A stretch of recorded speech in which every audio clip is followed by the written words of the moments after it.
तो सबसे पहले ये समझना होगा आपको कि ग्रेविटेशन का मतलब ही अट्रैक्शन होता है, मालूम है आपको, क्योंकि यहाँ रिपल्शन का कॉन्सेप्ट है ही नहीं। जैसे आप देखोगे कि पॉजिटिव चार्ज रिपेल करता है, नेगेटिव चार्ज रिपेल करता है ना, पॉजिटिव नेगेटिव अट्रैक्ट करता है। लेकिन ग्रेविटेशन में क्या है, सिर्फ अट्रैक्शन का कॉन्सेप्ट है। ग्रेविटेशन का मतलब ही यही निकलता है, ठीक है, मतलब अट्रैक्शन। तो इसमें हम लोग न्यूटन्स लॉ के बारे में बात करेंगे, न्यूटन्स ग्रेविटेशन लॉ के बारे में।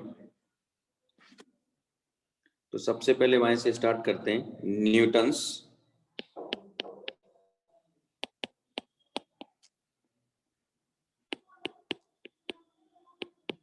Gravitation law.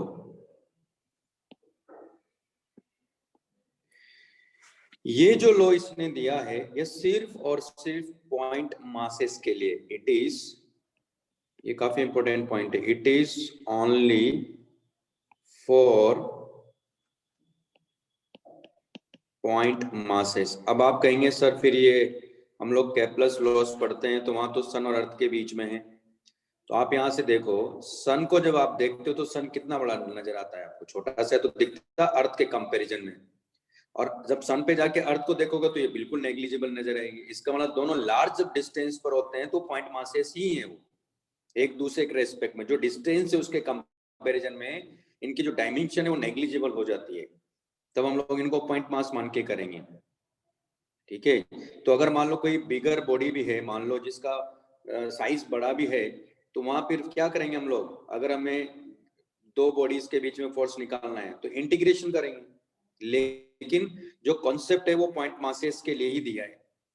यानी अगर मान लो मैं कहता हूं कि 2 पॉइंट मासेस यहाँ रखे हुए हैं, एक m1 है और एक m2, और इनके बीच की जो डिस्टेंस है वो अगर r है, तो m1 m2 को अट्रैक्ट कर रहा है तो वो इस तरफ इसको अट्रैक्ट कर रहा होगा, फोर्स इसको इधर लगेगा और इसको फोर्स इधर लगेगा, m2 m1 को इधर अट्रैक्ट कर रहा होगा। तो इनके बीच में जो फोर्स है मैग्नीट्यूड सेम है, डायरेक्शन हमेशा अपोजिट होगी, ठीक है।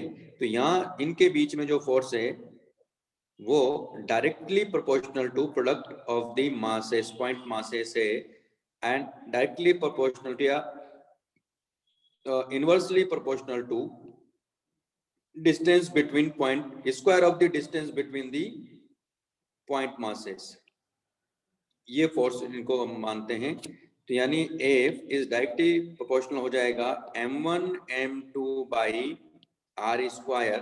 मैं अभी इसके डेफिनेशन में लिखूंगा क्योंकि ये आपके बोर्ड में पूछा जाता है। तो F इक्वल टू यानी हो जाएगा G m1 m2 by r square.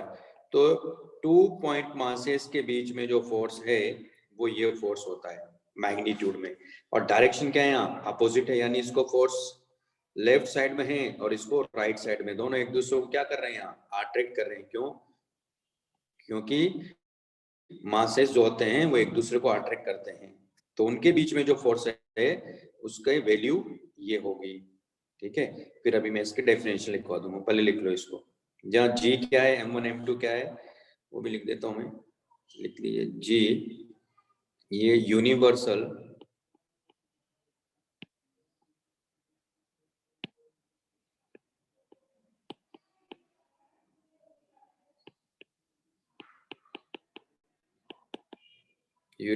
Gravitational constant होता है,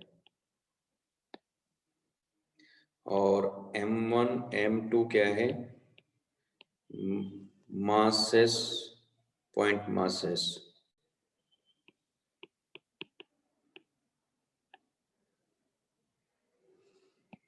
और आर क्या, distance between the point masses.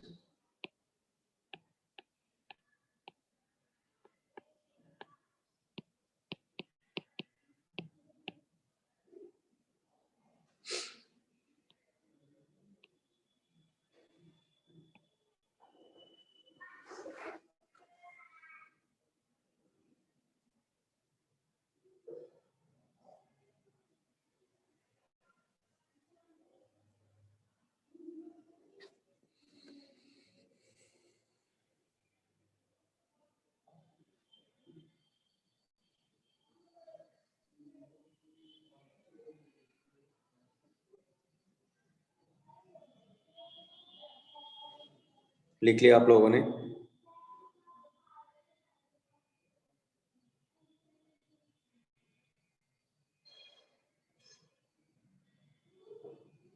Yes sir.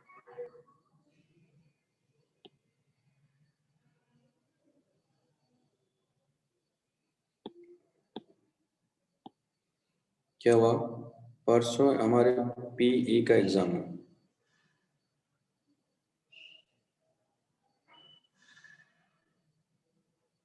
PE क्या है? Physical education. ठीक है, तो देखो इसका मतलब क्या हुआ, यहाँ लिख देते हैं। Force between 2 point masses is directly proportional to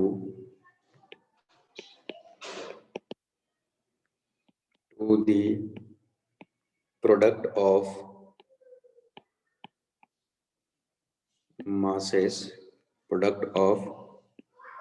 masses and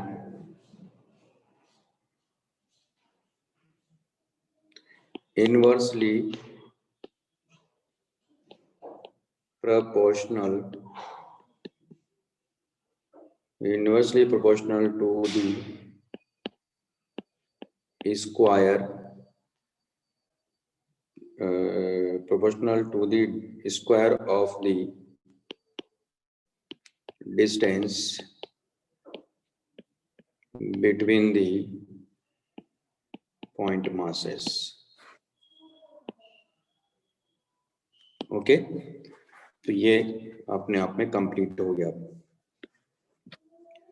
कुछ पॉइंट है वो लोअर लिखवा देता हूँ मैं यहाँ।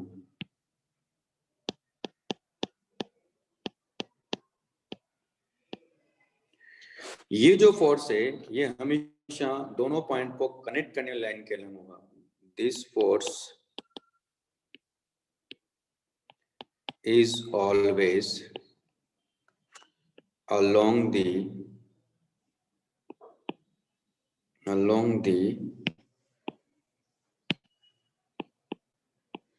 line joining the point masses.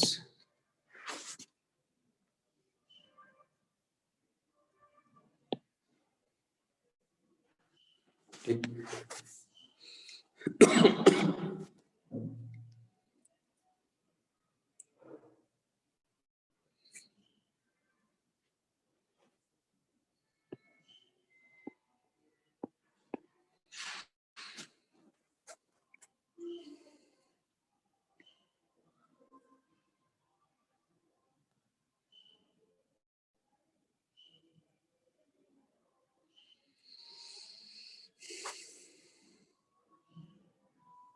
लिख लिया आप लोगों ने? बाकी सब लोगों ने लिख लिया ना भाई? Yes sir. Yes sir.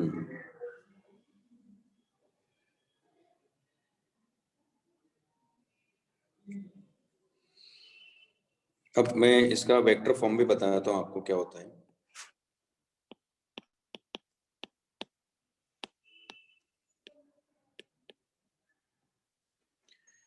तो अगर वेक्टर फॉर्म का मतलब यहाँ होगा कि मान लो जैसे कि पॉइंट मास है, एक पॉइंट मास यहाँ है ना,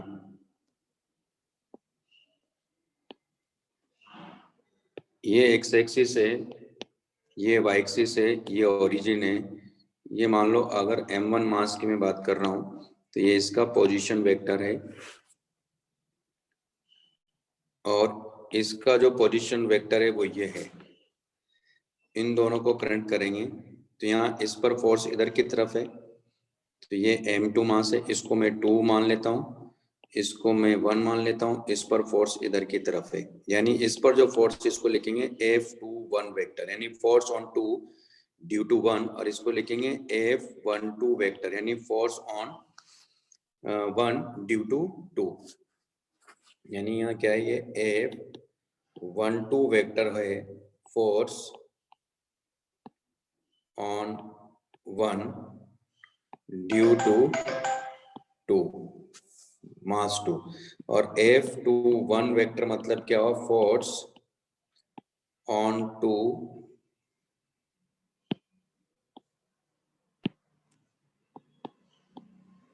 फोर्स ऑन 2 ड्यू टू 1। ठीक, तो अगर मैं F12 की बात करूंगा तो F12 वेक्टर होगा, तो यहाँ लिखेंगे -G(M1)(M2) बाई, ये हमारे पास क्या होगा, दरअसल ये मॉड ऑफ इन दोनों पॉइंट के बीच की डिस्टेंस, जो कि क्या देखा जाए तो R2 vector minus R1 vector का मॉड है ना, का होल स्क्वायर। और यहाँ क्योंकि F12 वेक्टर की डायरेक्शन किधर है, राइट साइड में है ना, F12 की डायरेक्शन देखो आप, इसकी डायरेक्शन किधर है, राइट साइड में है ना, तो इसकी वजह से हम लोग देख रहे हैं यहाँ, तो यानी इसके रेस्पेक्ट में बात कर रहे हैं तो इसका जो यूनिट वेक्टर होगा ना वो इस डायरेक्शन में होगा। ठीक है, तो इसको हम लोग लिखेंगे क्योंकि 2 से 1 है तो इसको लिखेंगे 2-1 कैप, तो यहाँ दरअसल आ जाएगा R21 कैप। ठीक है, और ये माइनस के साथ लिया तो अपने आप एडजस्ट करके इसके डायरेक्शन क्या दे रहा है, राइट साइड में दे देगा, तो ये इस तरह से लिखा जाता है। और F21 वेक्टर ये हो जाएगा -G(M1)(M2) बाई, तो डिस्टेंस तो यही रहेगी क्योंकि मोड तो वही है, तो R2 माइनस R1 वेक्टर का मोड का होल स्क्वायर। और इसके लिए किधर लिखेंगे, क्योंकि इसकी वजह से इस पर देख रहे हैं तो इसके लिए ये होगा ना, तो इसको लिखेंगे दरअसल हम लोग R12 कैप, तो ये हो जाएगा R12 कैप। तो वेक्टर फॉर्म में ऐसे लिखा जाता है माइनस के साथ में, तो अपने आप एडजस्ट कर लेता है वो। ठीक है, ये लिख लो पहले। सर एक बार वो रिपीट करो ना, लास्ट वाला।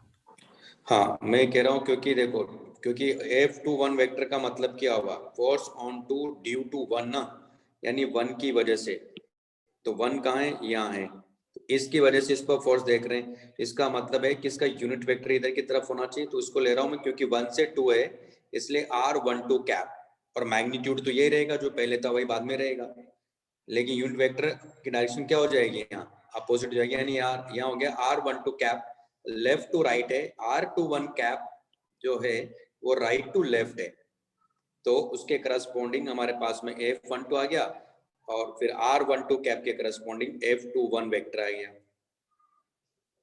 ठीक है, यस सर, समझा।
लिख लिया बाकी लोगों ने भी?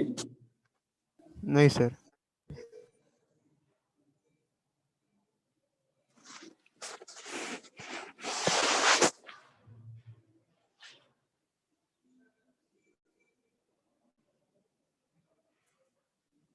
Yes sir, done.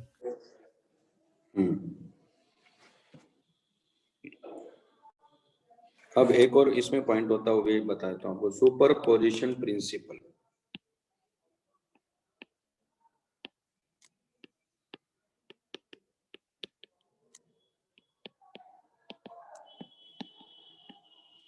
तो सुपर पोजिशन प्रिंसिपल में एक पॉइंट ये याद रखना है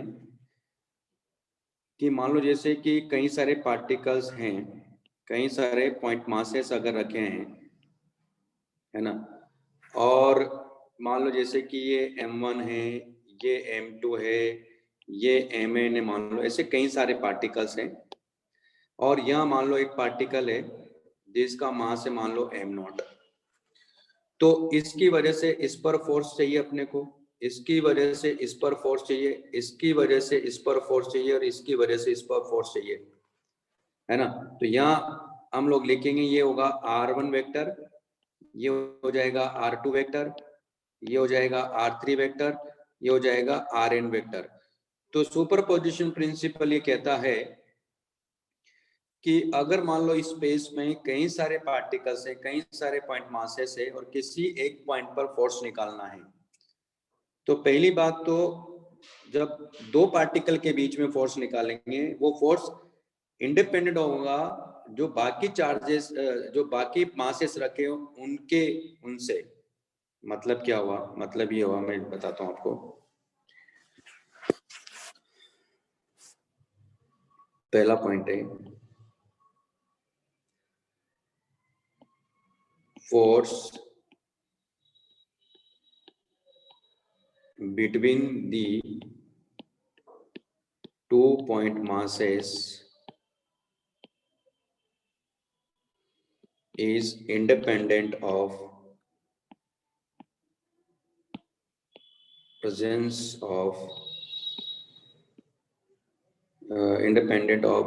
of other point masses। मेरे ख्याल से पॉइंट समझ में आ गया होगा, ठीक है। दूसरा ये क्या कहता है, नहीं किसी समझ भी, हाँ नहीं समझ में आया, बस। कहने का मतलब ये है, दूसरा जो पॉइंट है उसको लिख लेता हूँ फिर बताता हूँ मैं, है ना, फिर अभी बताऊंगा तो भी क्लियर हो जाएगा। दूसरा पॉइंट ये है कि force on a point mass, force on a point mass is vector sum of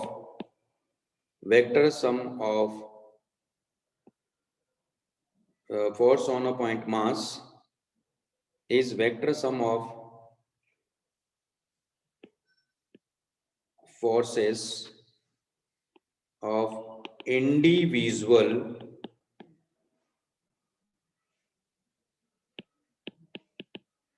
point masses।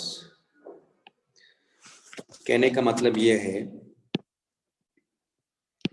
कि यहाँ देख रहे हैं हम लोग कि m1 मास भी है, हमें यहाँ जो m2 रखा है ये, इस पर फोर्स चाहिए, इधर है ना m0 पे फोर्स चाहिए, है ना। इधर मान लो ये m3 है ना, इधर ये mn है, तो हमें m0 पर चाहिए। तो कहने का मतलब है कि m0 और m1 के बीच में जो फोर्स है उससे ये फर्क नहीं पड़ेगा कि m2 और m0 के बीच में क्या है, समझ में आया। जैसे अगर मैं इस पे फोर्स लिखूंगा नेट फोर्स m0 पर, तो नेट फोर्स की, अच्छा जहां जहां मैं फोर्स बोल रहा हूँ मतलब वो ग्रेविटेशनल फोर्स है, तो नेट ग्रेविटेशनल फोर्स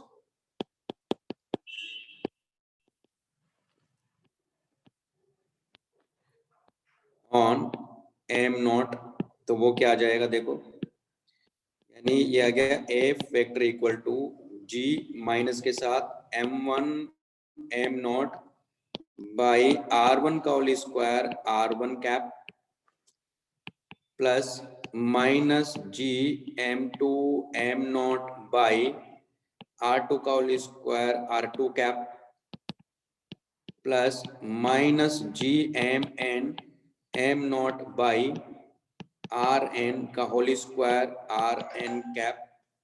तो पहला पॉइंट क्या कह रहा है, force between the 2 point masses is independent of presence of other point masses.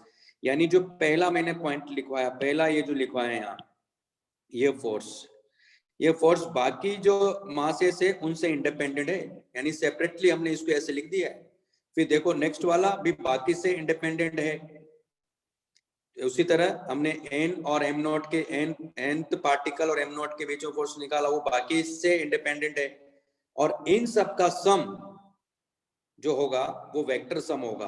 तो वो नेट रिजल्टेंट फोर्स किस पर आ जाएगा, एम नॉट पर आ जाएगा। अभी क्लियर है?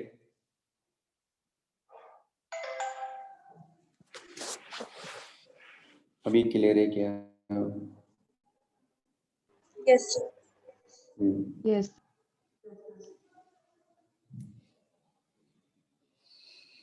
तो ये पॉइंट लिख लो आप।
लिख लिया?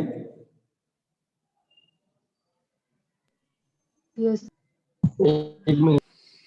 भाई बाकी लोग निकले? हम्म।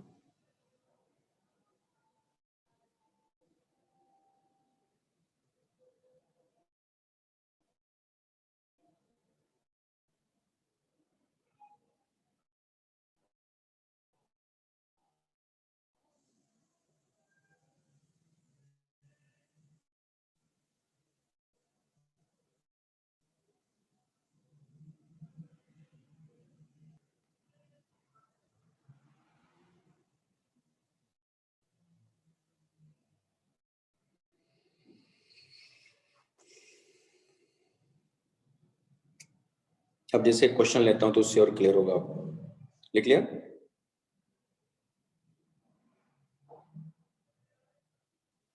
ठीक है। अब जैसे मान लो ये क्वेश्चन है हमारे पास में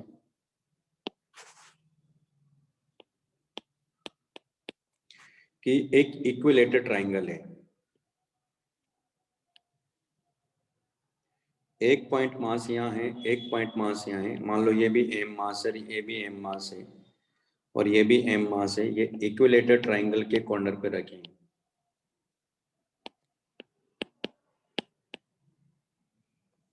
और इन दोनों पॉइंट के बीच की जो डिस्टेंस एल है, यानी ये ए, ये बी और ये सी है। तो यहाँ सिंपल सी बात है, A B equal to B C equal to C होगा, जो कि एल है। अब हमें फोर्स ऑन ए चाहिए ना। फाइंड दी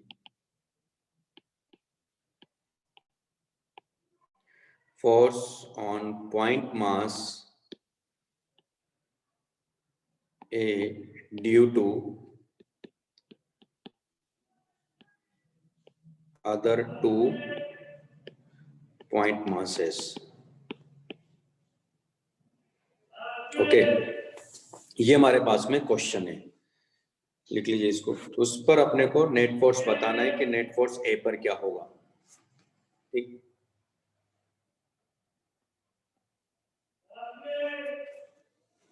लिख लिया?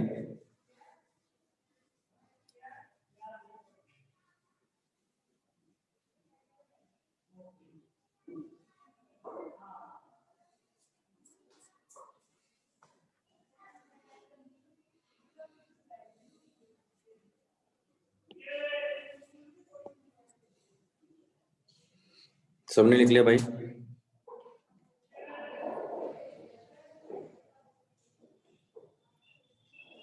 Yes. अब यहां देखो,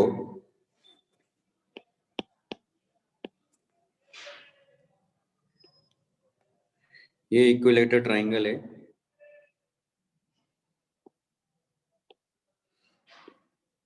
तो ये इधर बी इधर है, यहाँ सी है, इसका मास एम है, इसका मास एम है। ध्यान से देखो, ए का मास एम है, तो सी की वजह से इस पर फोर्स किधर होगा, इधर होगा, है ना। और आप देख रहे हो कि ए और सी के बीच की जितनी डिस्टेंस है उतना बी और ए के बीच की डिस्टेंस है, यानी जितना फोर्स उसको लग रहा सबका मास सेम है, तो ये फोर्स एफ है, तो ये फोर्स भी एफ है, यानी एफ फोर्स कितना है यहाँ, G M M by L square है कि नहीं, ये बात समझ में आई। आप यहाँ देखो दोनों के बीच में एंगल कितना है, 60 डिग्री। तो दो वेक्टर है हमारे पास में, दोनों के बीच में एंगल 60 डिग्री है, तो उनका रिजल्टेंट बता सकते हैं ना। तो क्या होगा, यानी इसका मतलब force on A equal to होगा F square plus 2f square cos 60 का स्क्वायर रूट होगा कि नहीं होगा। और f की वैल्यू, ये समझ में आ रहा भाई यहाँ तक जो लिखा मैंने, यस सर। है ना। और रिजल्टेंट ये आएगा, कोई भी दो वेक्टर को ऐड करते हो तो ये फॉर्मूला हमने सीखा ही है। तो यहाँ हमारे पास आ गया 2f square plus 2f square into 1/2, और इसका ये स्क्वायर रूट, ये हमारे पास एफ ए आ गया, तो एफ ए इक्वल टू कितना आ गया, यानी आ गया एफ √3। तो इसका मतलब ए पर जो नेट फोर्स आ रहा है वो आ गया √3 G M square by sorry है ना एल स्क्वायर, ये आंसर आना चाहिए।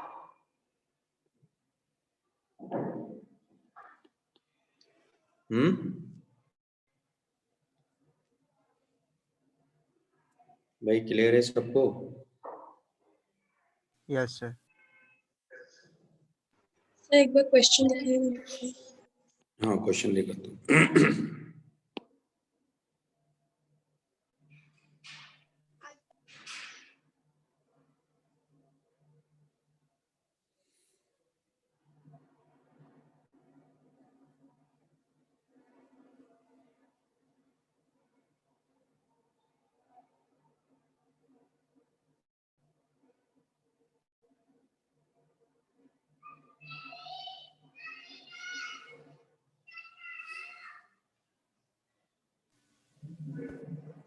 लिख लिया?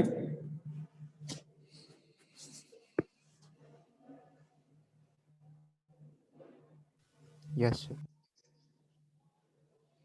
और ये इसका सॉल्यूशन है।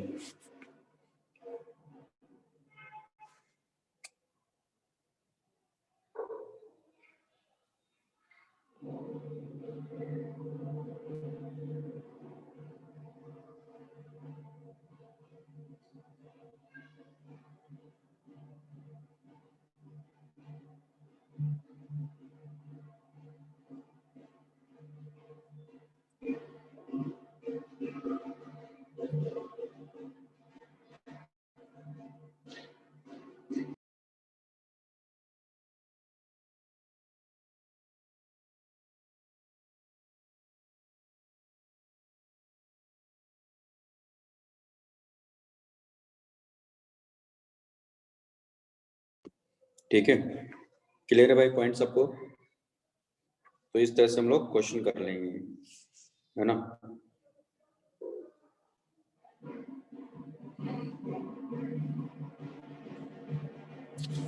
नेक्स्ट है हमारे पास में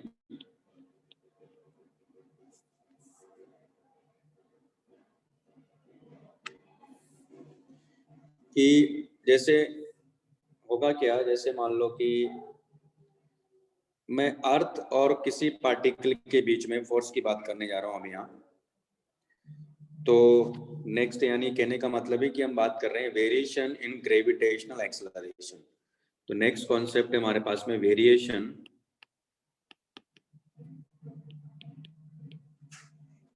इन ग्रेविटेशनल एक्सेलरेशन।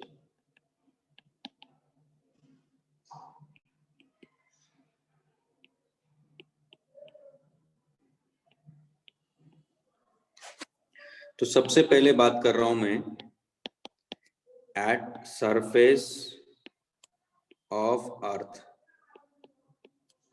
अर्थ के सरफेस पर अगर कोई पार्टिकल रखा है तो कितना फोर्स उस पर लग रहा होगा, है ना, तो वो निकालेंगे। उसके बाद ग्रेविटेशनल एक्सेलरेशन कितना होगा। तो मान लो जैसे कि ये अर्थ है, तो अर्थ है तो अर्थ को हम अज्यूम करते हैं स्फेरिकल, सॉलिड स्फेयर की तरह इसको ट्रीट किया जाता है, ठीक है।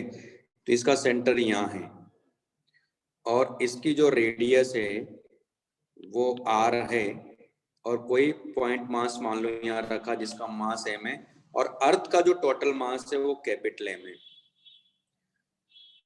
तो इन दोनों के बीच में फोर्स देखना है अपने को। तो इन दोनों के बीच की डिस्टेंस क्या है, आर है। तो दरअसल क्या होता है कि कोई भी स्फीयर जब आप लेते हो, ये पहले समझ लेते हैं हम लोग, कोई भी अगर सॉलिड स्फीयर आप लेते हो,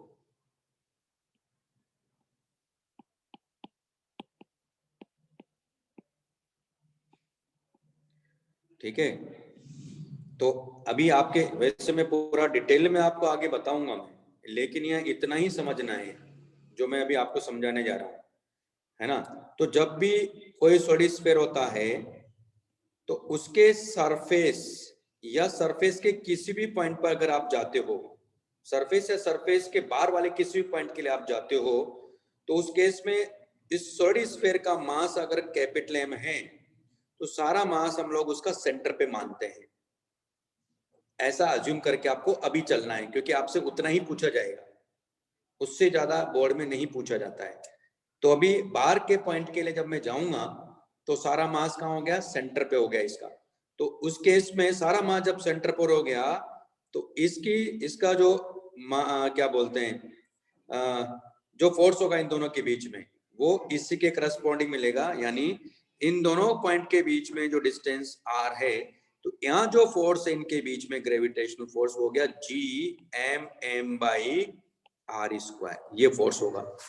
और या ऐसे भी समझते हो, हमने ग्रेविटी जैसे सेंटर ऑफ मास में आपने पढ़ाई है, कोई भी बॉडी जो होती है उसका सारा सेंटर ऑफ मास कहाँ होता है, उसके सेंटर पे होता है। तो यहाँ ऐसा ही इसको ऐसा समझना है, ठीक है। पर अब आप ये नहीं, ये ऐसे समझोगे तो बड़ी दिक्कत है। लेकिन यहाँ आप तो सिर्फ स्फीयर के केस में ऐसा समझो, क्योंकि यहाँ ऐसा नहीं है कि आप रॉड ले लिया, रॉड का सेंटर ऑफ मास पे मान के आप इसमें सॉल्व कर लेंगे, ऐसा नहीं है भाई। ये कॉन्सेप्ट, ये ध्यान रखना है, ये कॉन्सेप्ट थोड़ा अलग ही चलता है।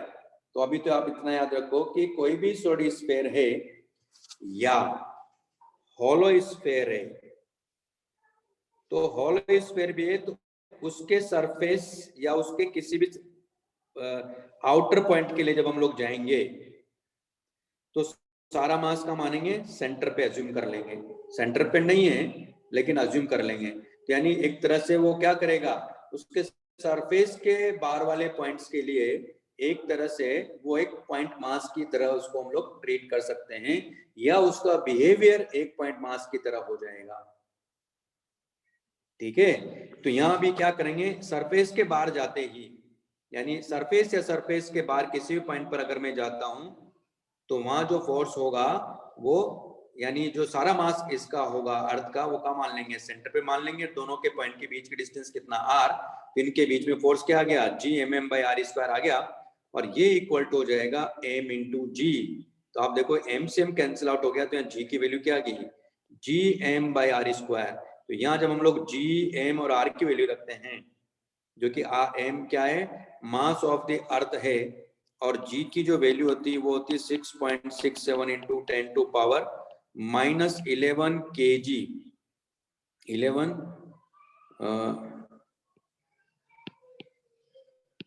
Newton metre square by kg², ये होती है 6.67 into 10⁻⁻11 Newton metre square kg² होती है, ठीक है। और m के value mass of the earth वो गिवन होता है। तो उस केस में जब आप r और r की जो वैल्यू है वो होती है 64 किलोमीटर, और m की वैल्यू जब यहाँ रखोगे तो दरअसल इस केस में g की वैल्यू जो निकल के आती है वो आती है 9.81 मीटर पर सेकंड स्क्वायर।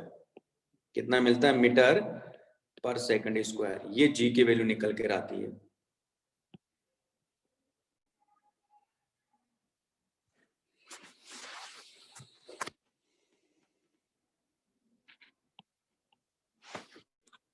ये लिख लो पहले।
भाई लिख लिया आप लोगों ने?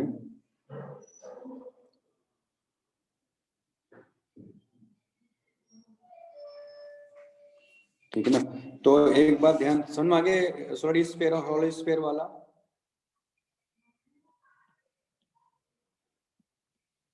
आउटर के लिए इनका बिहेवियर कैसा हो जाएगा? पॉइंट मास की तरह हो जाएगा, ये समझना है।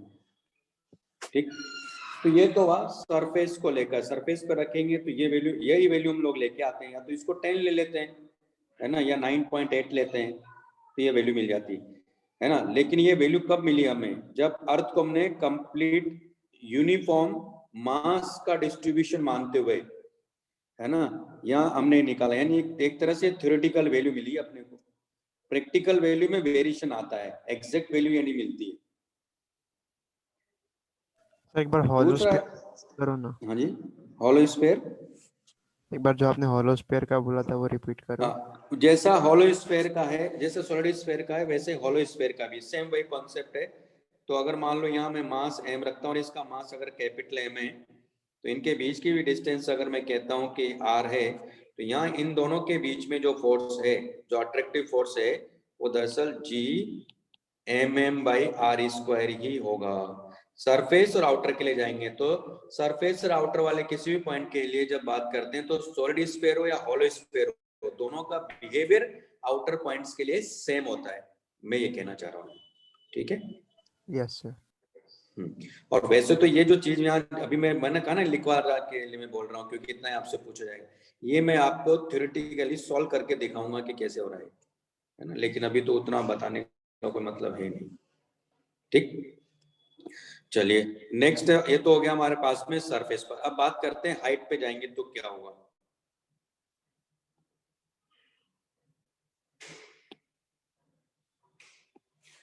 तो सेकंड पार्ट है हमारे पास एट हाइट।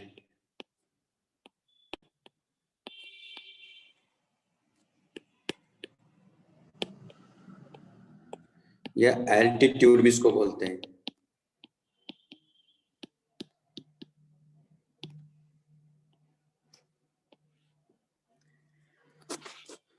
तो ये हमारे पास में अर्थ है,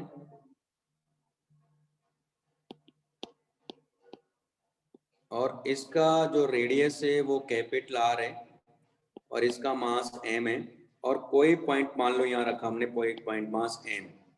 तो यहाँ से जो हाइट है इसकी मैंने मान लिया कि h है। तो इन दोनों पॉइंट, यानी अब आउटर वाला पॉइंट हो तो इनके बीच की डिस्टेंस कितनी होगी? r plus h। तो यहाँ जो फोर्स इसको लग रहा है F, वो F की वैल्यू हो गई इस केस में Gmm/r प्लस h का होल स्क्वायर। और इसको क्या लिखेंगे हम लोग? m इंटू जी एच, क्योंकि ये फोर्स किसके इक्वल होगा, वेट के इक्वल होगा, तो वहां वेट क्या हो जाएगा, उसका मास इंटू वहां का ग्रेविटेशनल एक्सेलरेशन, तो जी एच इक्वल टू हो गया G M by R plus H का होल स्क्वायर। तो ये ग्रेविटेशनल एक्सेलरेशन होगा, ठीक है ना। ये क्या होगा, हाइट पर ग्रेविटेशनल एक्सेलरेशन जो है वो कितना हो गया हमारे पास, G M by R plus H. एक तो ये जो कि एक्चुअली होगा, लेकिन अगर मैं कहता हूं कि if H less than capital R है, मान लो, एक मिनट इसको लिख लो,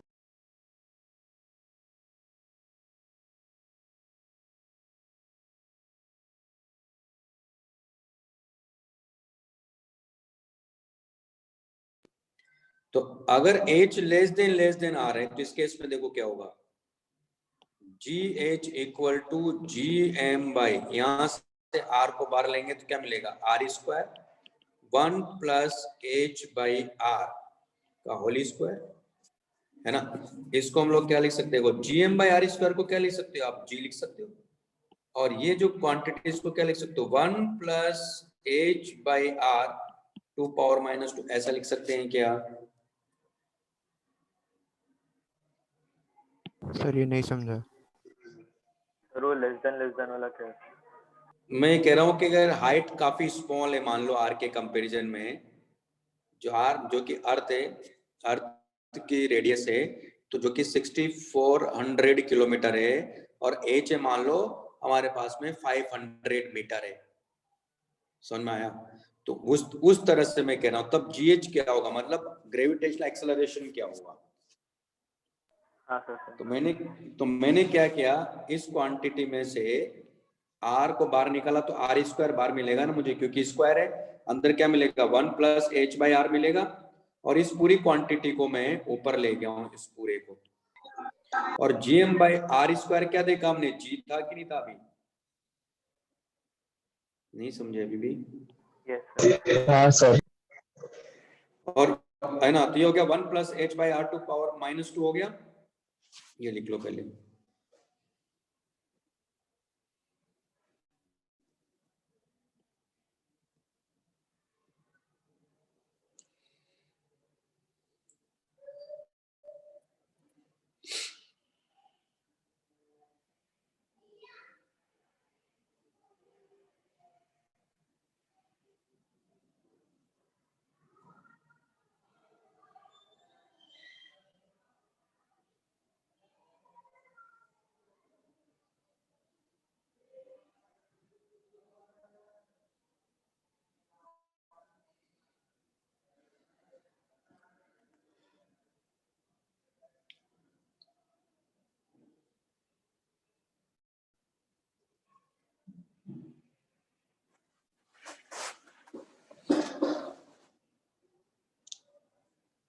लिख लिया भाई।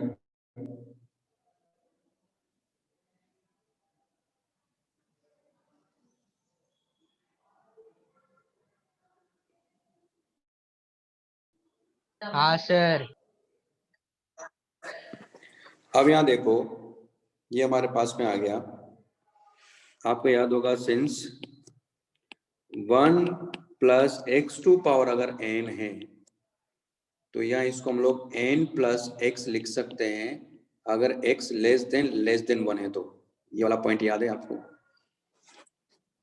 और नहीं है तो याद रखो कि 1 प्लस एक्स टू पावर अगर n है तो इसको लिख सकते हैं 1 प्लस एन एक्स, अगर x काफी स्मॉल है तो। जो बाइनोमियल एक्सपेंशन आपको पढ़ाया जाएगा तो इस कॉन्सेप्ट के बारे में भी बताया जाएगा आपको, ठीक है। तो हमारे पास में यहाँ देखो जी एच इक्वल टू क्या है, G 1 plus H by R to power minus 2। आप देख रहे हो कि लेस देन 1 है, क्योंकि एच काफी बड़ा है, तो एच काफी स्मॉल है, सॉरी, आर के कंपैरिजन में। इसका मतलब इसको क्या लिख सकते हो आप, 1 माइनस 2 एच बाई आर लिख सकते हैं। ये समझ में आया। Yes sir. तो इसका मतलब हमारे पास में, तो ये हो गया, और तो हाइट एच पर जो जी है वो मिल जाएगा G into 1 minus 2 H by R. लिख लीजिए इसको।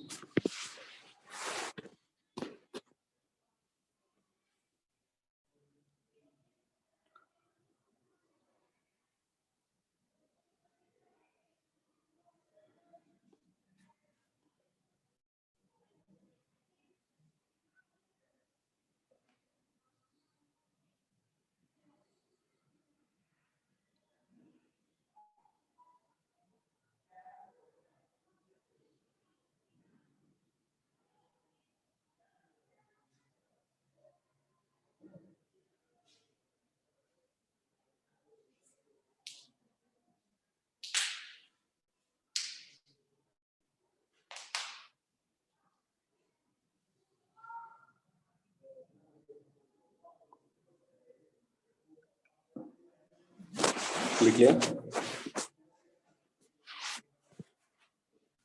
Yes sir. अब नेक्स्ट है हमारे पास में थर्ड केस है एट डेप्थ।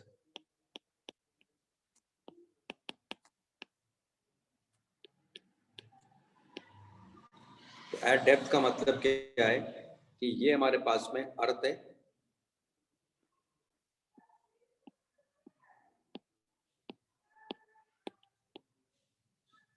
इसकी जो रेडियस है हमारे पास में वो कैपिटल आर है, इसका मास जो है वो एम है।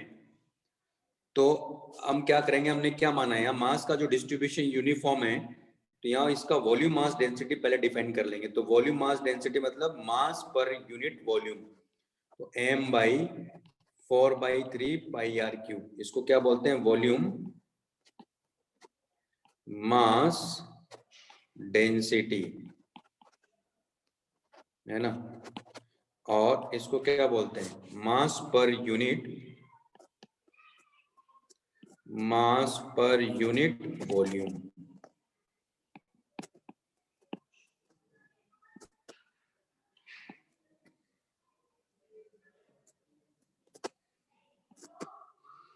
मास पर यूनिट वॉल्यूम।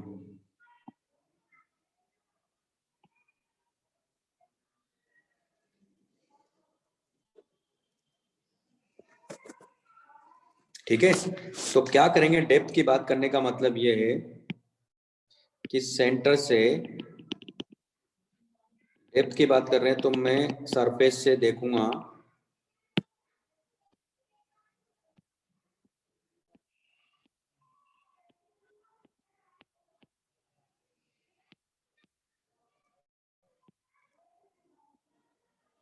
यानी यहां मैं क्या कर रहा हूं, यहां से d डिस्टेंस पर डेप्थ पे जा रहा हूं मैं, तो हमारे पास मास क्या रह जाएगा, ये वाला मास। तो इसकी रेडियस कितना रह गया, तो इसकी रेडियस रह गया है r माइनस डी ना। तो अगर कोई पॉइंट मास को हम लोग यहाँ रखते हैं, तो अब ये वाला मास कंसिडर करूंगा ना इस वाले पार्ट का, क्योंकि ये स्फीयर तो ये बन गया ना। तो इसके लिए आउटर वाले पॉइंट के लिए बात करेंगे, तो इन दोनों के बीच की डिस्टेंस क्या हो गई है, यानी सारा मास इसका कहाँ हो गया, यहाँ हो गया। किसका, r माइनस डी रेडियस का जो स्फीयर है, तो उसका मास मैंने मान लिया कि m डैश है।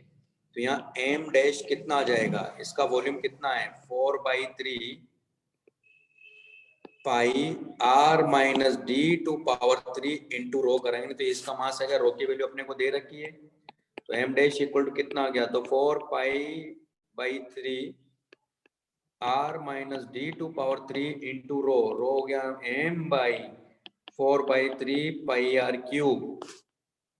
तो आप देखो 4 पाई से तो 4 पाई कैंसिल आउट हो गया, तो हमारे पास में m डैश की वैल्यू क्या आ गई, तो वो आ गया m into r minus D by r to power 3। ये लिख लो, ये समझ में आया मैंने क्या लिखा है।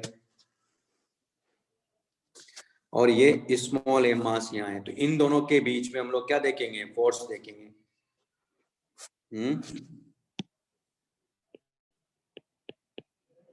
भाई ये क्लियर है सबको? Yes sir. यहाँ तक कोई डाउट हो तो पूछ सकते हो, तो लिख लीजिए इसको।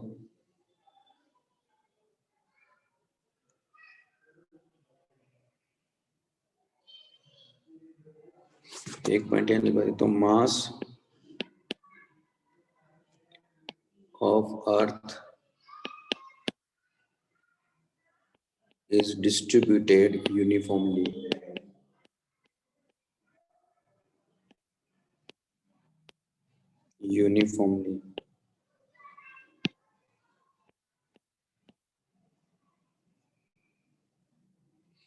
हाँ, उसका कंट्रीब्यूशन जीरो होगा, उसका नेट जो बचा हुआ मास है, बिल्कुल इन्होंने सही क्वेश्चन पूछा, भी बताता हूँ मैं। यूनिफॉर्मली क्या वो अट्रैक्ट नहीं करेगा?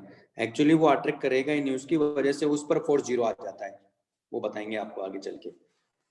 अभी तो ये समझना है, उसकी वजह से फोर्स क्या आता है, वहां जीरो आता है, यानी आउटर मास का जो फोर्स है स्फीयर के केस में वो जीरो आ जाता है। ठीक है, तो वो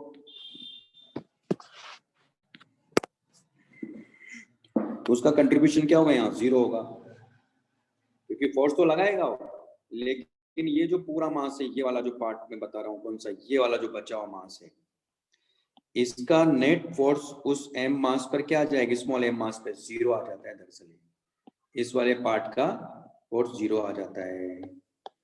कैसे आता है बताएंगे आगे चल के, अभी तो इतना ही समझना है। ठीक है ना? ठीक है भाई, यहां तक।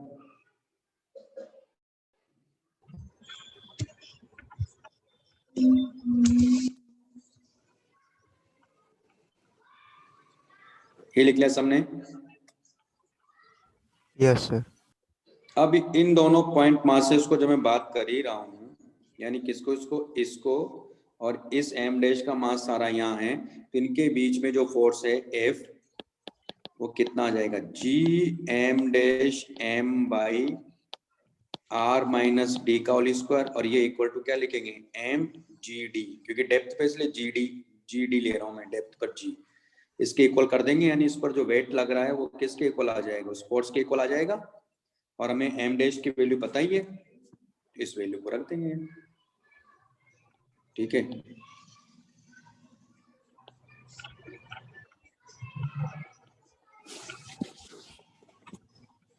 सर एम डैश की वैल्यू कहाँ रखनी है? एम डैश की वैल्यू इसमें रखेंगे ना, इस वाले पार्ट में रखेंगे फिर हम लोग, क्योंकि इन दोनों के बीच में जो मैंने ब्लैक पॉइंट दिखा रहा हूं मैं आपको, है ना, या अगर इस केस में देखें तो ये रेड दिख रहा है आपको एक, और ये रेड दिख Yes, रहा है, तो इनके बीच में जो फोर्स है वो एफ ये होगा, और वो किसके इक्वल कर देंगे, एम इंटू जी, जो कि वहां का वेट होगा उसका पार्टिकल का, उसके इक्वल कर देंगे, तो अपने को क्या मिल जाएगा, वहां का जी मिल जाएगा, डी डेप्थ का। ठीक है, यस सर। तो मैं इसको यहाँ सोल्व कर लेता हूँ।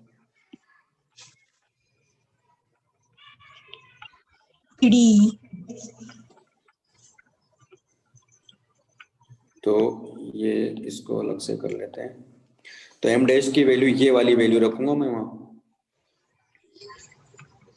इस वाले फॉर्मूले में।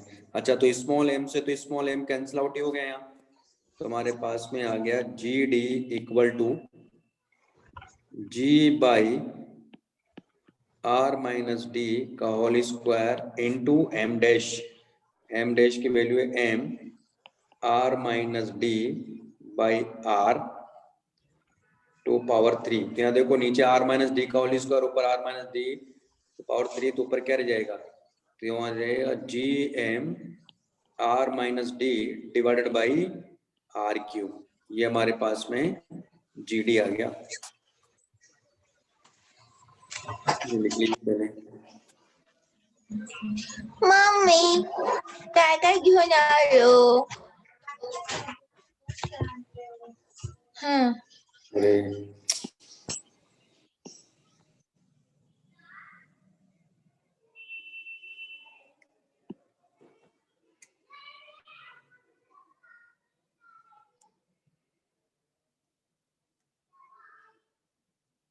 लिख लिया सबने? No sir. ये फिगर तो रफ कर दूं ना? हाँ सर। Yes sir.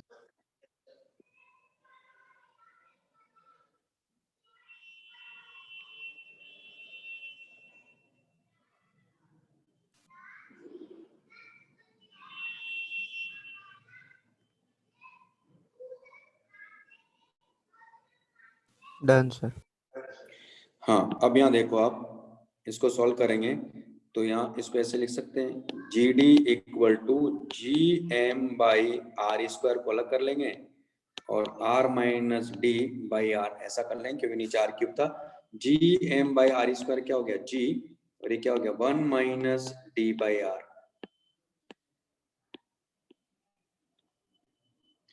अब इससे देखो क्या पता चल रहा है, अगर मैं डी की वैल्यू कैपिटल आर रखता हूं तो यहाँ देखो इफ डी इक्वल टू अगर 0 है तो जी डी क्या आ गया, सरफेस वाला है तो पॉइंट हो गया ना, देखो।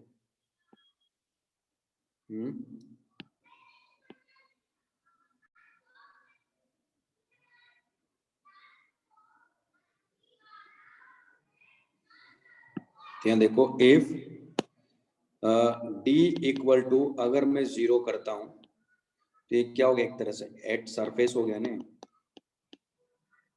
हाँ सर। तो क्या रहा देखो सरफेस पर क्या जाएगा, मतलब जी सरफेस की अगर हम बात करें तो जी सरफेस तो क्या आ गया जी तो आ गया, तो ये तो था। लेकिन अगर मैं कहता हूं कि डी इक्वल टू अगर आ रहे यानी एट सेंटर ऑफ अर्थ अगर मैं बात करूं तो क्या आ रहा देखो जी 0 आ रहा है, तो वहां इसका मतलब फोर्स क्या होगा सेंटर पे 0 ही होगा हमेशा, ठीक है ना। तो ग्रेविटेशनल एक्सेलरेशन ही 0 है तो यहाँ वेट क्या मिलेगा आपको 0 मिलेगा, नहीं फोर्स क्या मिलेगा एक तरह से 0 ही मिलेगा, ठीक है। लिख लो इसको।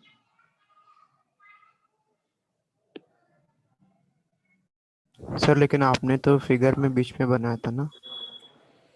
हाँ तो बीच में मैं यहाँ बनाया था मैंने कहीं, सेंटर का मतलब क्या है, जैसे ये ले रहा हूँ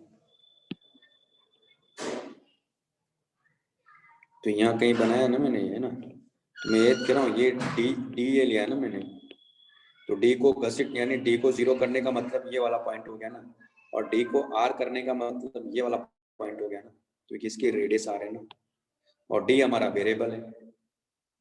तो जब डी की वैल्यू ही आप आर रख दोगे तो 0 आ रहा है ना, ये कह रहा हूँ। तो सेंटर पे फोर्स के सेंटर पे ग्रेविटेशनल एक्सेलरेशन क्या होता है 0 होता है, तो 0 होता है तो वेट भी 0 हो गया, वेट 0 होने का मतलब फोर्स ही 0 हो गया, यही मतलब है ना। ग्रेविटेशनल फोर्स सेंटर पे क्या होगा, इसका मतलब अर्थ के सेंटर पे 0 होगा।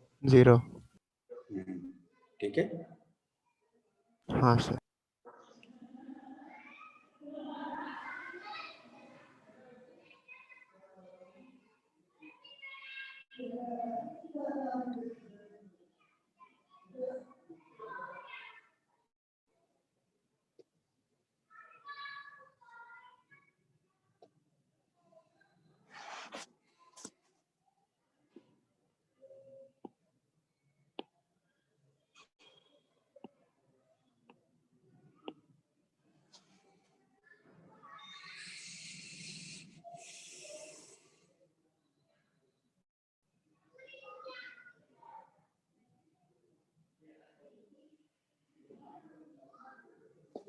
लिख लिया सबने।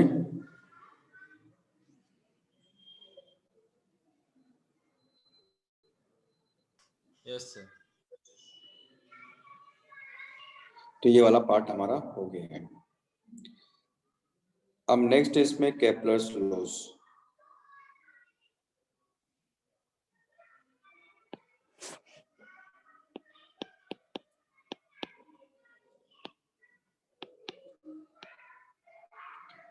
तो जो केपलर्स लॉज हैं दरअसल वो सोलर सिस्टम के लिए इसने दिए थे, यानी जो भी लॉज की हम बात करें सोलर सिस्टम को मान के हम लोग बात करेंगे, है ना।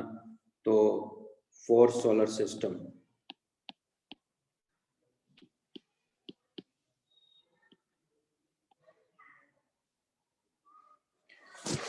तो पहला जो लॉ इसका उसको हम बोलते हैं law of orbits.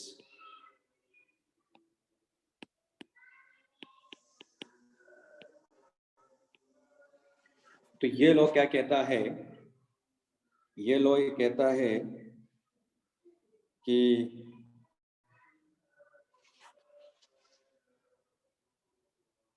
all planets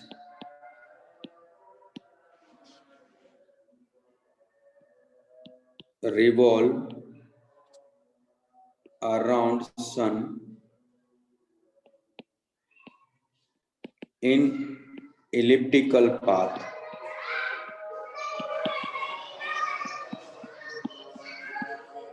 all planets revolve around sun in elliptical path. All planets revolve around the sun in elliptical path.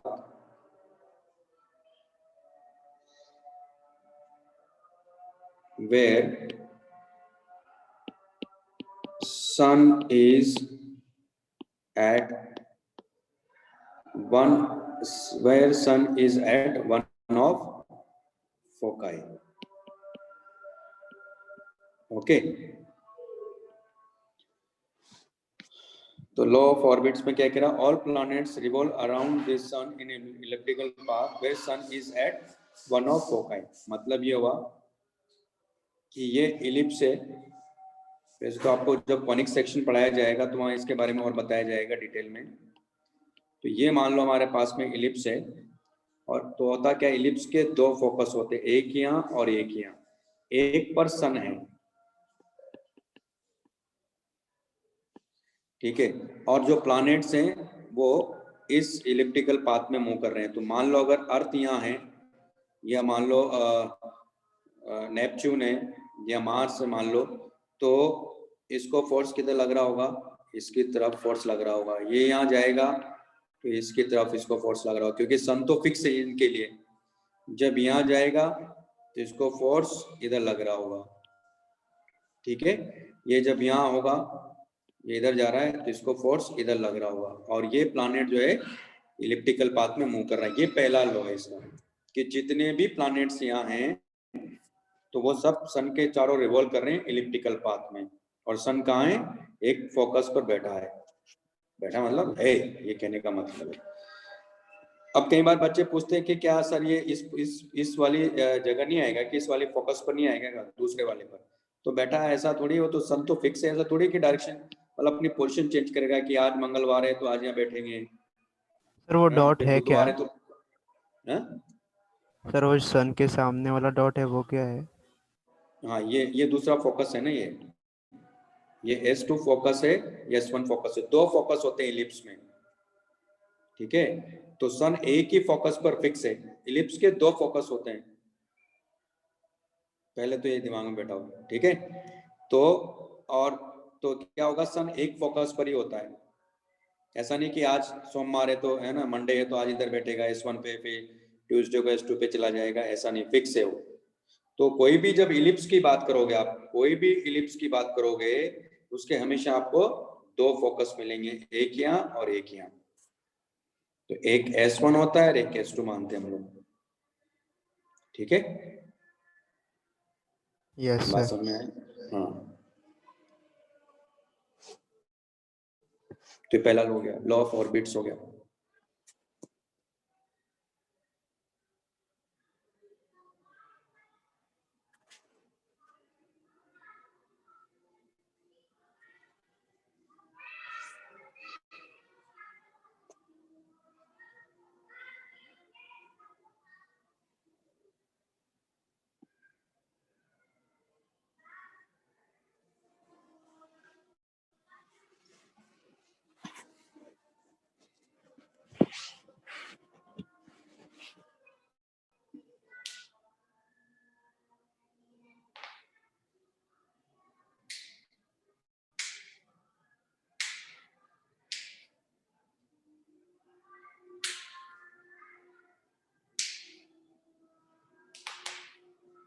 लिख लिया भाई सबने?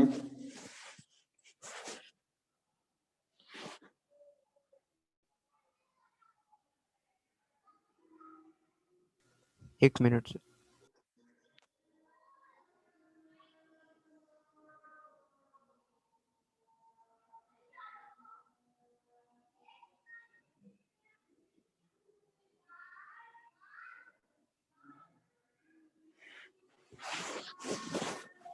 Done sir.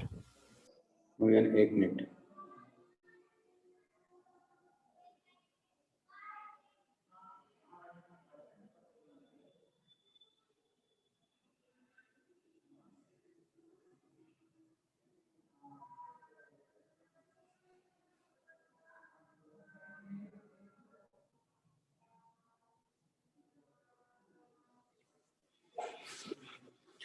दूसरा है हमारे पास में लॉ ऑफ एरियल वेलोसिटी।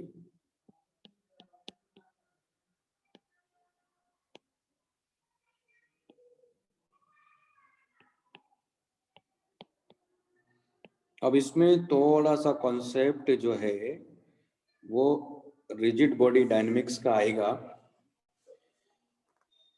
तो इन लोगों का तो हो गया AP1 लॉ वाले बच्चों का। नहीं, पहले तो एंगुलर मोमेंटम पढ़ा आप लोगों ने, क्योंकि AP1 में तो हो गया था। AP2 AC1 AC2 वालों ने पढ़ा है क्या?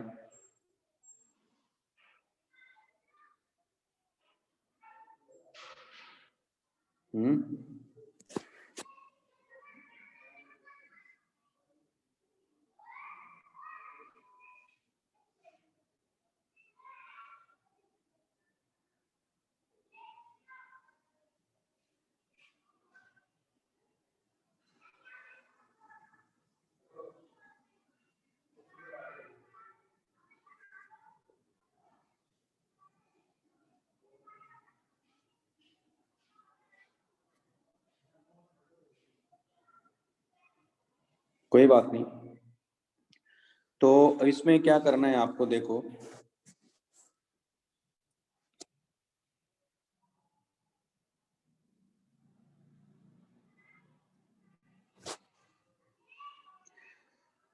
मैं जो बोल रहा हूं बस उतना ही पॉइंट आपको याद रखना है। लॉ ऑफ एरियल वेलोसिटी ये कहती है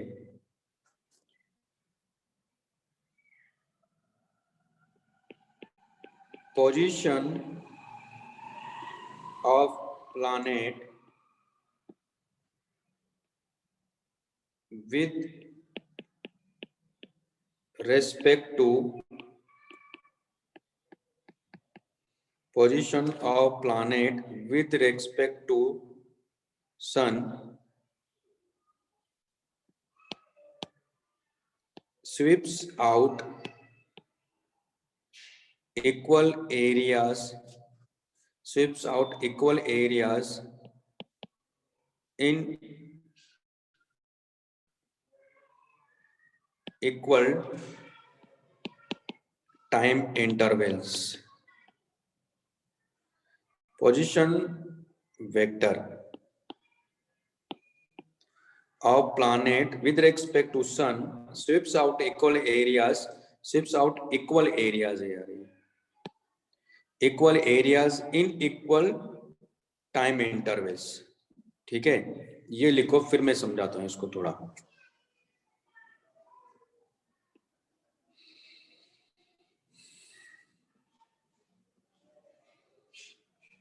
Position vector of a planet with respect to sun sweeps out equal areas in equal time intervals है, in equal time intervals समझ लो भाई। ठीक है,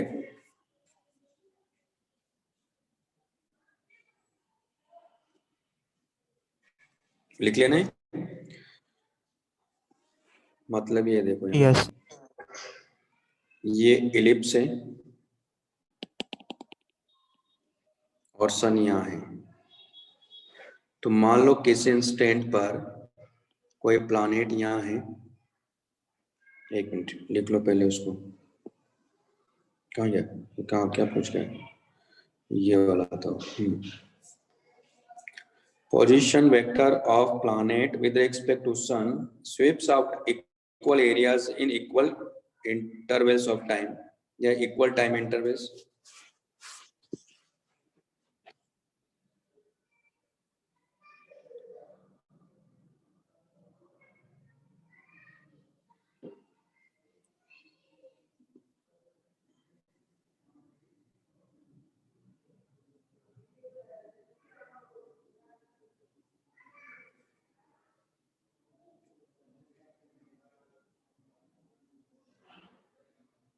हो गया ना?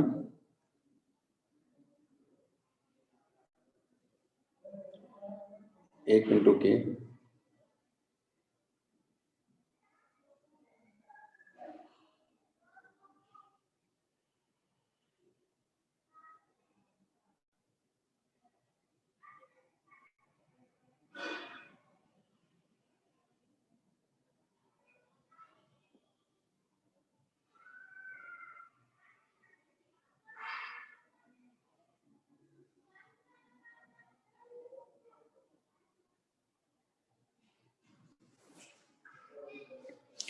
तो मेरे कहने का मतलब ये है कि मान लो ये पोजीशन वेक्टर है, क्योंकि सन तो यहाँ है, तो ये पोजीशन वेक्टर यहाँ है, और ये मान लो यहां से प्लैनेट यहाँ पहुंचता है,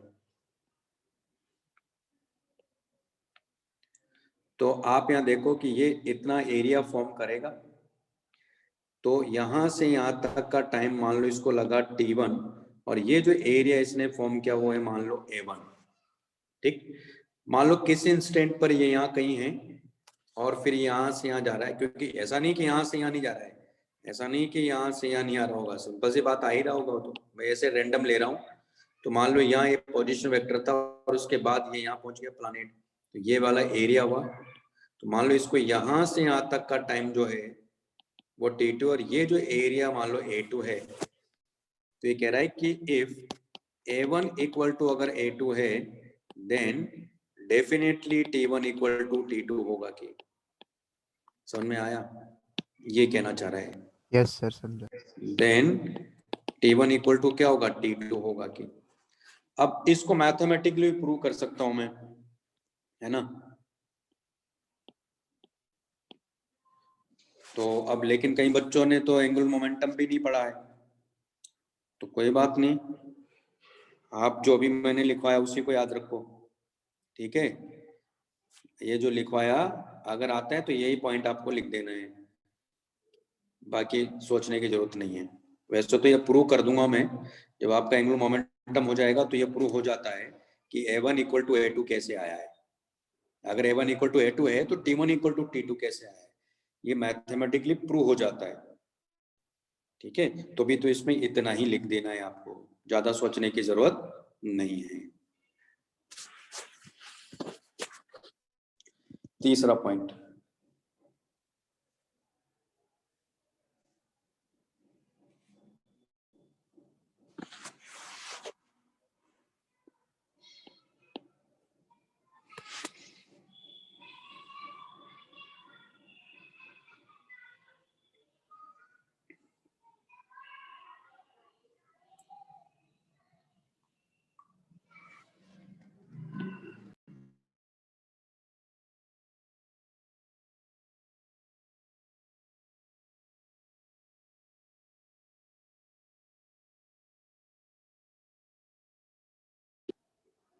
लिख लिया सबने? Yes sir. Yes sir. Next हमारे पास में लॉ ऑफ पीरियड्स, इसमें से पहले ये रिमूव कर देता हूं।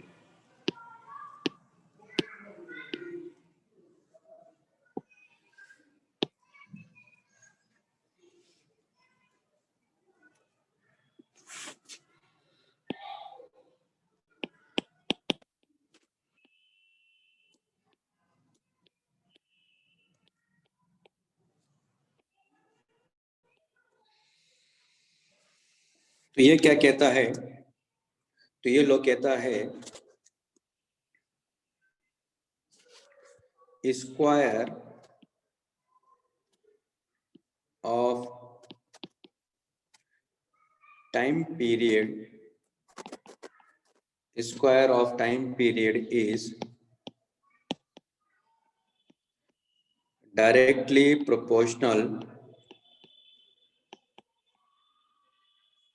directly proportional to the cube of the semi major axis, ठीक है। तो अब आप कहेंगे कि सर सेमी मेजर एक्सिस की बात कर रहे हैं, लेकिन मैं यहाँ जो इसको प्रूव करने जा रहा हूँ, क्योंकि ये तो पूछा जाता है, क्योंकि इसमें तो सैटेलाइट का टाइम पीरियड की बात करते हैं हम लोग, ये तो मैं बता देता हूँ ये कैसे आया है। तो यहाँ मैं सेमी मेजर एक्सिस की बात कर रहा हूँ, तो square of time period is directly proportional to the cube of semi major axis. मतलब यहाँ ये है, दरअसल ये जो इलिप्स की मैं बात कर रहा हूँ, तो ये ओरिजिन है, ये वाई एक्सिस है और ये एक्स एक्सिस है, और इसके दो फोकस हैं, ये S2 है और ये S1 है। तो ये जो डिस्टेंस होती है ना, ये डिस्टेंस ए होती है और ये जो डिस्टेंस है ये बी होती है। तो ए को बोलते हैं सेमी मेजर एक्सिस, ठीक है। ए को क्या बोलते हैं और बी को क्या बोलते हैं, सेमी माइनर एक्सिस। तो ये हो गया सेमी मेजर एक्सिस और बी जो होता है सेमी माइनर एक्सिस। तो यहाँ ये जो सैटेलाइट यहाँ सन के चारों ओर, क्योंकि सन यहाँ है, रिवॉल्व कर रहा है। जैसे अर्थ का टाइम पीरियड कितना है सन के चारों रिवॉल्व करने का, 365 डेज है। हमारी बात सुन में, उसकी बात कर रहा हूं मैं। तो 365 डेज जो है एक सर्कल कंप्लीट, मतलब एक साइकिल कंप्लीट करने में जो टाइम लगता है अर्थ को, वो 365 डेज है। तो यानी वो जो टाइम पीरियड की बात कर रहा हूं वो है T square is directly proportional to A cube होता है। ये आपको यहाँ करना है। तो मैं इसको इलिप्स के केस में प्रूव कर सकता हूँ, लेकिन अभी आपसे कोई नहीं पूछेगा, ये आपको बताएंगे जब डिटेल में बात करेंगे हम लोग। मैं सर्कल के केस में आपको बता देता हूँ कि ये किस तरह से होगा। लेकिन सर्कल की जब हम बात करते हैं तो सर्कल क्या है, एक तरह से एक स्पेशल केस है इलिप्स का, क्योंकि उस सर्कल में क्या होता है, दोनों जो फोकाई है ना वो कोइंसाइड कर जाती है तो सर्कल बन जाता है। मालूम है आपको, ये दोनों के फोकस क्या हो जाते हैं, एक ही पॉइंट पे चले जाते हैं। तो वो दरअसल इलिप्स का ही एक स्पेशल केस माना जाता है सर्कल, जिसमें a इक्वल टू क्या हो जाता है, b हो जाता है। जैसे a इक्वल टू b होगा तो वो सर्कल बन जाएगा।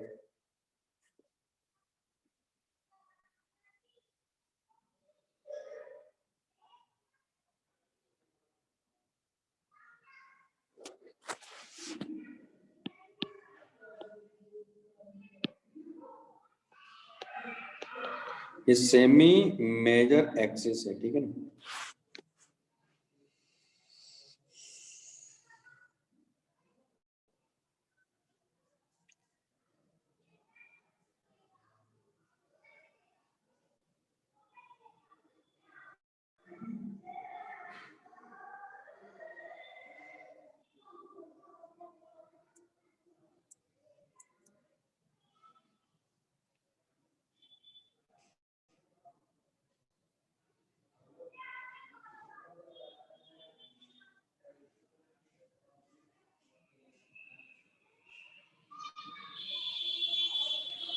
लिखिए सबने।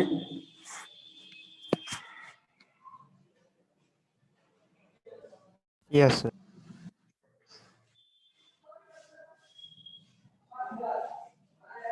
है ये क्या है, वो रोटेशन की वजह से होगा, उसका अर्थ के रोटेशन की वजह से ना। तो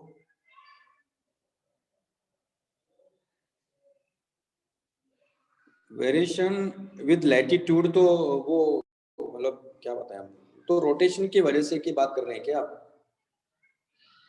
लैटिट्यूड तो वही होता है, मतलब रोटेशन, मतलब जैसे जैसे थीटा चेंज करेंगे। तो वो नहीं पढ़ा है क्या आपको सर्कुलर मोशन में, कि अर्थ के रोटेशन की वजह से किस तरह से जी चेंज होता है।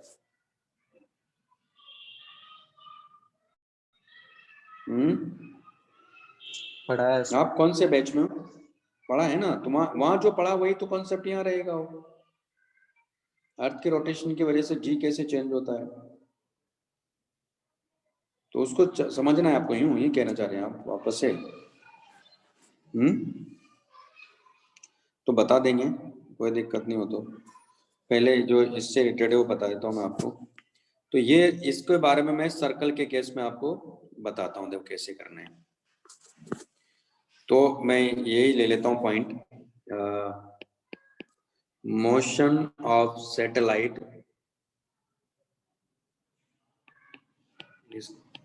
Motion of satellite.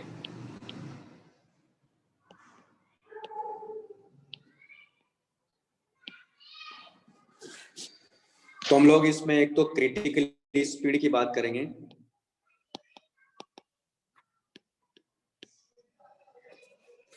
है ना, या ऑर्बिटल स्पीड भी इसको कहते हैं। और दूसरा है टाइम पीरियड ऑफ सैटेलाइट के बारे में बात करेंगे।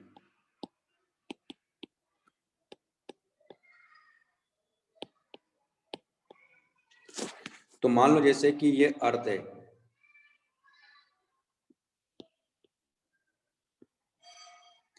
और ये मान लो ऑर्बिट है, तो ये मून भी हो सकता है, यानी वो नेचुरल सैटेलाइट है इसका अर्थ का, या आर्टिफिशियल सैटेलाइट है मान लो। तो आर्टिफिशियल सैटेलाइट है मान लो यहाँ, ठीक है। ये इस आर रेडियस के सर्कल में क्या कर रहा है, घूम रहा है, इसकी स्पीड v है। इसको हम लोग v नॉट या क्रिटिकल स्पीड या ऑर्बिटल स्पीड भी बोलते हैं। यहाँ अर्थ का मास कैपिटल एम है और सेंटर से मैंने r डिस्टेंस ले लिया, इसका मास स्मॉल एम है। सिंपल सी बात, इसको फोर्स किधर लग रहा होगा, इधर लग रहा होगा, और यही फोर्स इसको क्या कर रहा है, सेंट्रीपिटल एक्सेलरेशन प्रोवाइड कर रहा होगा। तो यहाँ F किसके इक्वल होगा, Gm बाई r स्क्वायर के, और ये इक्वल टू क्या हो जाएगा, mv0 का होल स्क्वायर बाई r हो जाएगा। तो आप देखो यहाँ से v0 मिल गया अपने को, तो v0 कितना मिल गया, m से m कैंसिल आउट हो गया, r से r, तो यानी v0 आ गया gm बाई r का स्क्वायर रूट। इसी को हम बोलते हैं क्रिटिकल स्पीड या orbital speed.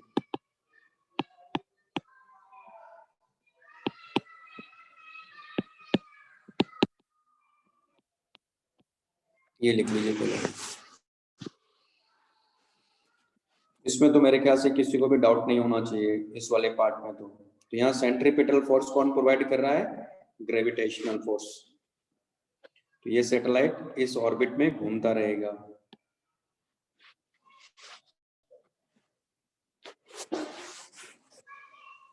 mv0 square by r कैसे आया? mv0 स्क्वायर बाय r, ये तो सेंट्रीपिटल फोर्स है ना।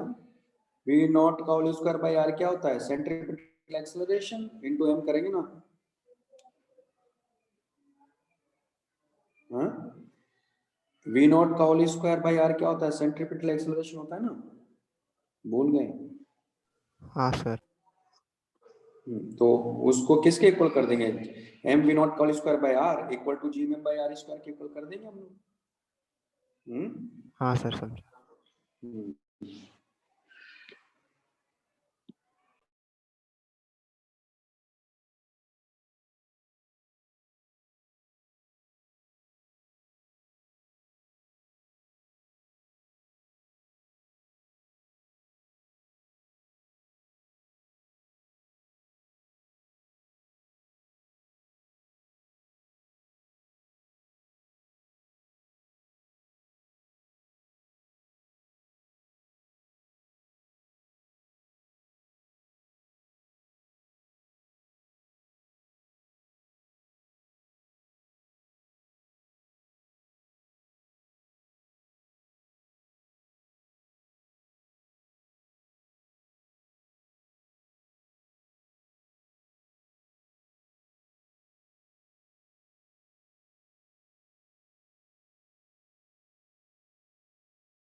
Sir 2 minute. हाँ, ये समझ में आया, वो लिखना था आपको। हाँ सर 2 मिनट। हाँ लिखिए।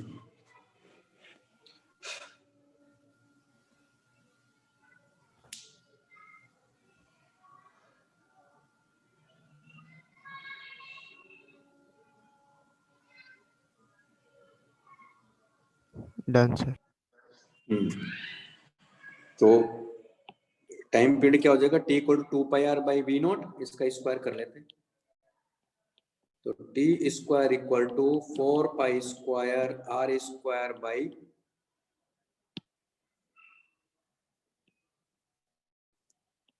v0 का होल स्क्वायर। तो आप देखो हमारे पास में वी नॉट का होल स्क्वायर इक्वल टू क्या है, जी एम बाई आर है।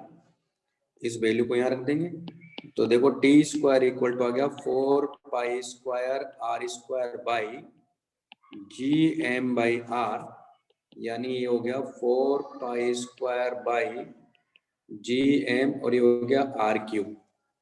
तो ये देखो ये क्या था, लॉ ऑफ पीरियड्स था ना, तो देखो सर्कल के केस में तो ये आ जाएगा क्योंकि यहाँ आर इक्वल टू क्या है, सॉरी ए इक्वल टू क्या है, यहाँ बी है इस केस में। तो प्रोपोर्शनलिटी कांस्टेंट क्या, 4 pi square by G M है, तो 4 pi square by G M R cube. यहाँ से टाइम पीरियड मिल गया और यहाँ क्या रहा देखो, ये T square is directly proportional to R cube आ रहा है। तो आपके बोर्ड में आएगा तो ये वाला पार्ट आएगा तो वो नहीं आएगा जो मैंने लिखवा तो ही दिया, लेकिन लिखना वही है, लेकिन जब वो डेरिवेशन अगर पूछता है तो फिर सर्कल मान के आपको करना है ना। और मैंने क्या कहा उसको वहां भी बताएंगे कि जब, क्योंकि पहले एंगुलर मोमेंटम ये सब चीजें सीख लो तो बताएंगे कैसे वो आता है, कैसे T square is directly proportional to A cube आता है, उसका भी एक्सप्लेनेशन है। लेकिन यहाँ आपसे यही पूछा गया है।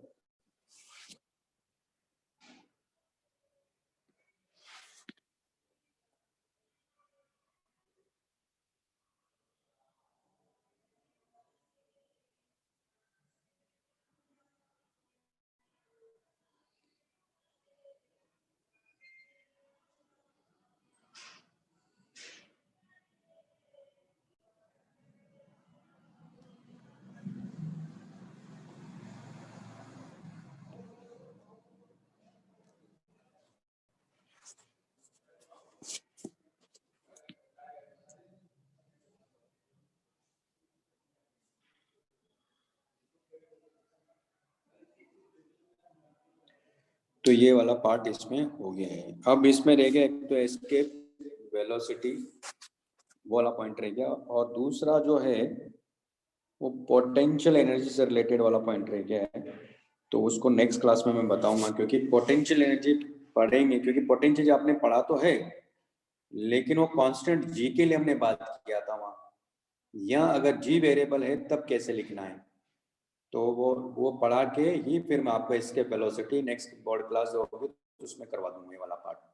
ठीक है, तो ज्यादा कुछ बचा नहीं, लेकिन आज इतना ही करेंगे हम लोग। ठीक है, और अगर किसी को डाउट हो तो नेक्स्ट क्लास में आप पूछ सकते हो, कोई दिक्कत नहीं है। तो मैं एक क्लास और कॉमन क्लास लगवा दूंगा आप लोगों की, जिसमें ये टॉपिक आपका कंप्लीट हो जाएगा, क्योंकि बोर्ड में ज्यादा टाइम लगता नहीं इसी टॉपिक को। अभी तो ऐसा थोड़ी कि इतना सारा टॉपिक है, टॉपिक में तो और ढेर सारी चीजें होती है इसमें, पर उतना बोर्ड में होता ही नहीं है, इतना सा पार्ट ही है बोर्ड में। तो ये डेरिवेशन जो बताएं आज और डेफिनेट जो भी मैंने लिखवाया उसको अच्छे से तैयार कर लो, और क्या ये है, और एक पोटेंशियल वाला नेक्स्ट क्लास में बतवा दूंगा। ठीक है, चलिए फिर, okay bye bye. Bye sir. Bye sir sir. Thank you sir. Bye bye bye bye